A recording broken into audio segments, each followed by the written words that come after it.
Jackie Chan stands today as one of the most recognizable figures in global cinema. A living symbol of perseverance, creativity, and influence. He is not only an actor and stunt legend admired across continents, but also a filmmaker, philanthropist, and cultural bridge between East and West. Generations know his face, his fearless acrobatics, and his humor, yet few truly understand the depths of struggle that shaped this man. His journey did not begin in the bright lights of Hollywood, but in the harsh realities of post-war Hong Kong. Born Chan Kong Sang in 1954 to parents so poor they nearly gave him away, Jackie's earliest memories were of survival, not stardom. His father worked as a cook, his mother as a housekeeper. Life was simple, but money was scarce, and security was never guaranteed. The one object he carried through childhood, a worn wooden toy sword, symbolized both his imagination and his longing for strength in a world that often felt unstable.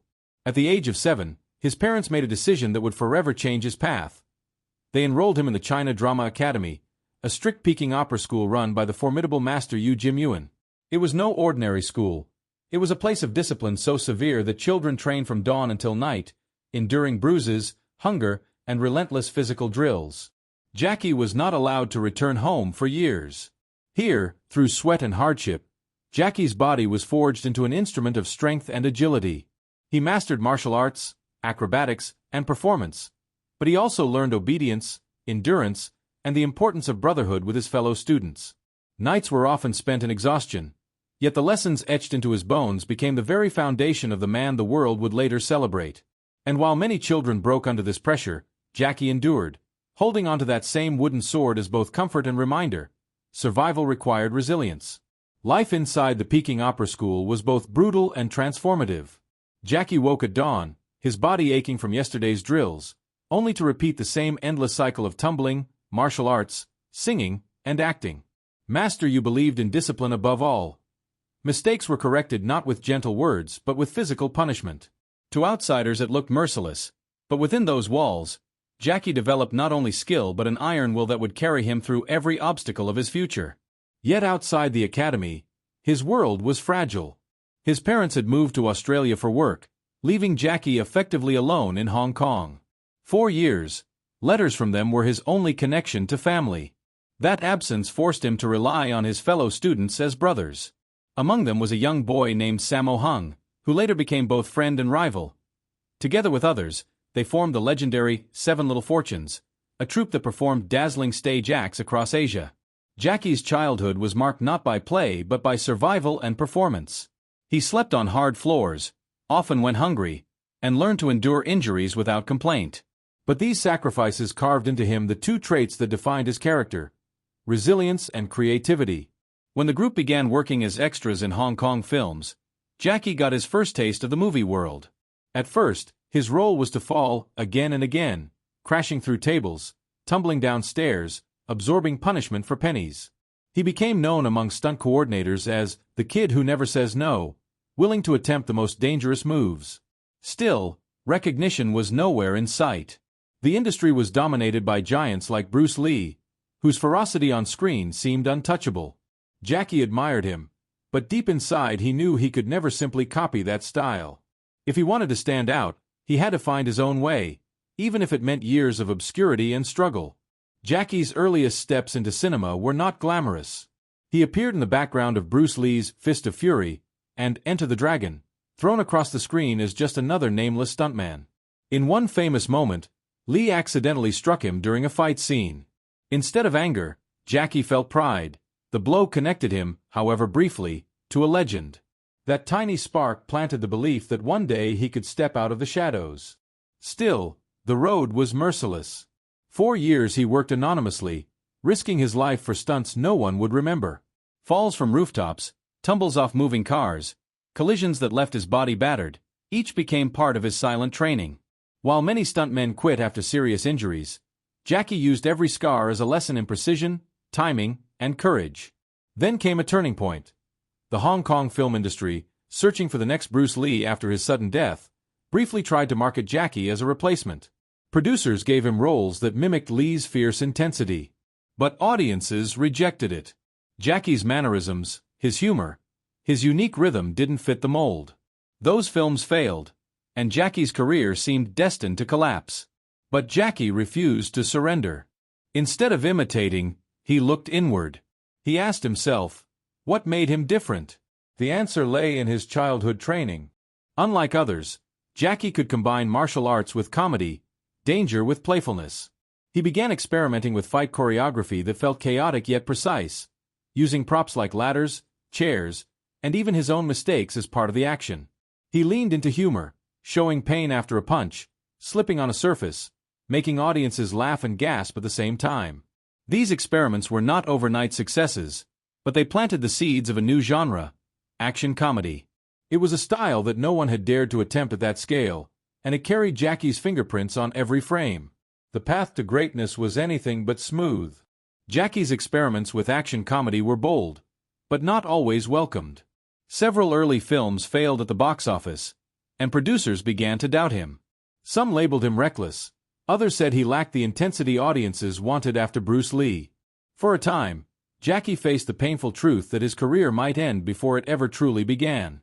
But Jackie was stubborn. Even when opportunities shrank, he insisted on doing stunts that no one else dared. That stubbornness nearly killed him more than once. On the set of Dragon Lord, he attempted a fall from a high balcony and landed badly, fracturing his skull. Another time, filming in Yugoslavia, he fell from a tree during Armor of God, smashing his head on a rock. He spent days in intensive care, part of his skull permanently fitted with a metal plate. Doctors warned him that the next accident could be his last. Most actors would have slowed down, but Jackie returned to the set as soon as he could walk. For him, pain was not a barrier but a teacher. Every scar became a reminder of his philosophy.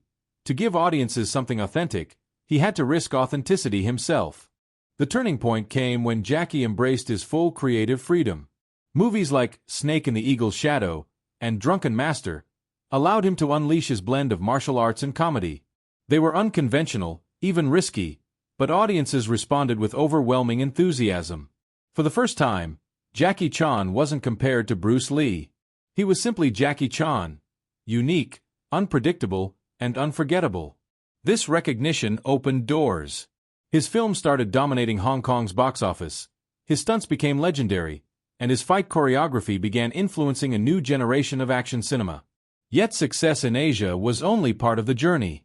Jackie still carried a dream that seemed impossible: breaking into Hollywood, where few Asian actors had ever been truly accepted.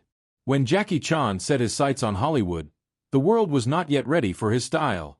His first attempts in the United States, films like The Big Brawl, fell flat.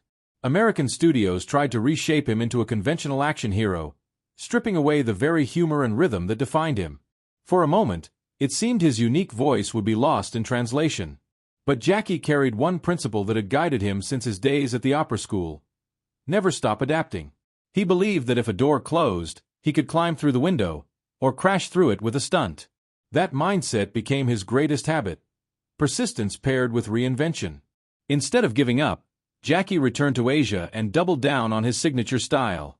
Films like Project A, Police Story, and Armor of God cemented him as a superstar across the East. His blend of comedy, martial arts, and breathtaking stunts created a cinematic language audiences had never seen before. He refused to rely on doubles or computer tricks. Every leap, every crash, every rooftop chase was real. That authenticity earned trust, respect, and a growing international cult following.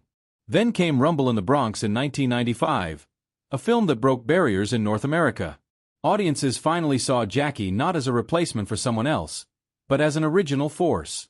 His Hollywood breakthrough came soon after with Rush Hour, alongside Chris Tucker. The unlikely duo's chemistry turned the movie into a global hit, and Jackie into a household name in the West. What separated him from others wasn't just the action, it was the laughter, the timing, the humanity. Jackie showed that a hero could be vulnerable, that pain could be funny, and that courage could look clumsy before it looked strong. His defining principle, persistence with reinvention, transformed him from a boy with a wooden toy sword into a legend who redefined global cinema. Today, Jackie Chan stands not only as a film icon but as a cultural ambassador whose influence reaches far beyond the screen. He has appeared in more than 150 movies, directed and choreographed groundbreaking action sequences, and built a legacy that reshaped both Eastern and Western cinema. But perhaps his greatest role has been off-camera. Jackie is deeply involved in philanthropy.